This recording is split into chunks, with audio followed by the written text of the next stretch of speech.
Hello mga kol, welcome back na naman dito sa ating YouTube channel. Meron tayong ipakita ngayon na double cab na DE17V 4x2 automatic. So ito yung first natin na ginawa na double cab. So yung unit na to is minivan to dati na DE17V. So ginawa natin na double cab based sa request ng ating customer. So yan, makita natin dito mga kol sa likuran. Ayan, ito yung second sliding door. Ito yung sa sliding door niya. Tapos ito yung sa back door. Ayan. So kinating natin tapos open yung ating likuran. Nandyan po yung battery natin. Tapos yung ginawa namin mga kol is in-extend namin to ng 12 inches. So hanggang dito lang po yung dating minivan. Tapos nag-extend tayo kasi gusto ng customer na double cab yung kanyang unit. So meron pa rin tayong third light dyan. Tapos ito yung ating grills. Yan. So yung kagandahan nito is wrinkle paint po yung gamit natin sa pintura. Yan. So dito rin meron tayong nilagay na step board. Yan. So yan po yung request ng ating customer. Then, nilagyan natin ng plate holder para hindi siya mabend. Tapos, dalawang camera. Yan po yung dalawang camera. Ito yung ating tail light. Yan po yung original na tail light sa ating DE17V. Yun oh, ganda. Diba? So, ito yung una natin na ginawa na DE17, double cab na DE17. Kasi meron tayong mga nagawa nito is DE64V. Ayan, dito meron tayong top load carrier gutter type. Yan. Tapos kompleto siya sa rain visor. Tapos sliding, manual sliding na po siya. Yan po yung kanyang sliding. Yan dito, auto fold. Yung ating side mirror kasi captain seat yung ginamit natin na minivan. Ayan, dito makita natin. Ayan, so dating chrome to. Kinulayan natin ng kulay matte black based sa request ng ating customer. Then meron siyang Suzuki emblem. Ayan, dito rin meron tayong front bumper sa harap. So, solid po ito. Ayan. Tapos dito yung headlight natin, H4 halogen po yung gamit nito. Tapos ito yung park light din yung ating signal light. Ayan. So, kompleto din sa wiper. Then, ito yung ating windshield washer. Ayan. So, tingnan natin dito sa loob ng ating unit. Ayan, dito muna tayo. Sliding door, dito sa sliding door or dito sa loob. Ayan, so lagyan natin ng ilaw. Ayan. So, meron siyang headrest, meron siyang armrest. So, yung mga DE17 na armrest is wala siyang cup holder. Kasi yung kanyang mga bottle holder or cup holder nandyan sa kanyang sliding. So, all power po yan. Power window po lahat. Ayan, dito sa likuran pwede na tayo maglagay ng mga gamit din. Ayan, so meron tayong extra clearance dito. Ayan. Ayan po yung clearance natin dito. Tapos dito naman makita natin yung ating jack at saka tie wrench. Ayan, so palagyan pa natin to ng tie wrench kasi wala tayong nakikita tie wrench dito. Tapos ito yung brand new yung matting natin. Tapos ayan, naka-cover dito. Yan, yung ceiling natin is black felt po yung gamit natin. Ayan. Tapos dyan, meron din tayong extra lagayan dyan sa itaas. Ayan. Dito naman tayo.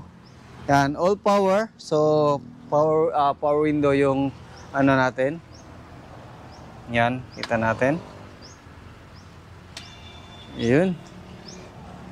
Sa kabila, ayan, goods. Dito naman. Ayan, so goods. Ayan. So dito, meron siyang headrest. Ayan, seatbelt. Then makita natin meron siyang lagayan dito sa gitna. Tapos yung kagandahan sa mga D17 is marami siyang bottle holder or cup holder. Meron dyan. Din dito. Ayan, ito yung dashboard natin is back to original po yung kulay natin. Tapos meron siyang digital temperature gauge. Ayan. So yun, makita natin, no? So yung mileage ng ating unit is 91,200 97. So naka 9 inches Android touchscreen stereo with reverse camera, automatic yung ano natin. Ayan po yung automatic na shifter natin. So meron siyang overdrive sa gilid. So 4-speed automatic transmission na po ito mga kol. Yan dito yung ating aircon switch. Ayan. Then so adjust sa blower natin. Yan. So hazard switch nandito. Then meron tayong glove box. Yan po yung glove box natin. Then dito makita natin yung ating accelerator pedal, brake pedal din yung ating parking brake pedal. Ayan. Then check naman natin yung makina natin.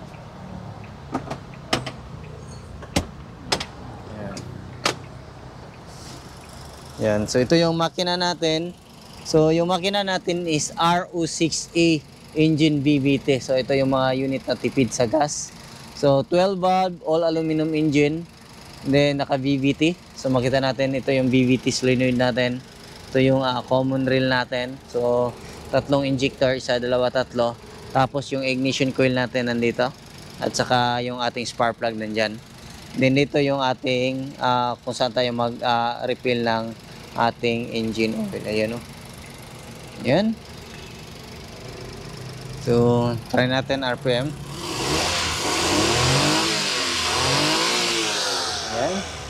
So goods, ang ganda yung andar ng makina natin. So na-test drive na to long drive. So pagkita natin, double checking natin. Tingnan natin sa kabilang side. Yan no. Ito check natin.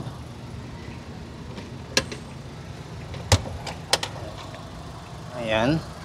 So dito naman makita natin mga kol yung ating alternator. Then yung ating aircon compressor, ito yung ating throttle body, full electronic na po yan. So ganyan po ganda yung mga D17 kasi full electronic yung ating accelerator, wala na pong cable na mapuputol. At the same time, accurate po yung binabato na information sa ating pedal papunta sa ECU. Din si ECU naman is accurate yung mababato niya na angle dito sa ating throttle body. Ayan, so ito naman yung ATF gauge natin. Engine oil, dito tayo mag-check. Tapos yung ating main fuse box nandito. Then yung ating ECU is nandito. So check naman natin doon sa ating hood. Ayan.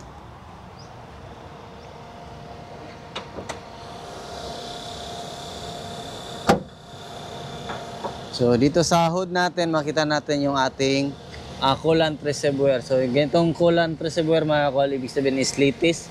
Pressurized na po siya, wala po siyang radiator cap. Then ito naman yung ating windshield washer reservoir. So yan yung kagandahan nito. Ayan o, ganda. So ikutin natin. So yan po yung unit natin o. Diba? Double cab. Ayan. Tingnan natin dito sa likuran. Gaano kaganda yung double cab natin na unit. Ayan. So yung presyo pala nito mga kol is umabot po siya lang 418,000 yung mga ganitong setup. So may kabahalan to kasi captain seat. Ang basic setup sa ating captain seat na D17 is nasa 320. So plus nag-upgrade siya, tapos yung trabaho sa pag-double cab is medyo may kamahalan yung labor namin dito. So kaya mataas din yung ganitong konsepto. So sa mga DE64B lang na gagawin natin, nasa 290 to 330. So depende na yan sa setup na gagawin natin sa inyong unit. So yan lang siguro yung aming vlog for today. Sa bago lang sa ating channel, huwag niyong kalimutan i-like, share, and subscribe. Then click na rin yung ating notification bell para updated kayo sa ating mga next video uploads kayo. Ingat po mga kol, and bye-bye. God bless po sa ating lahat.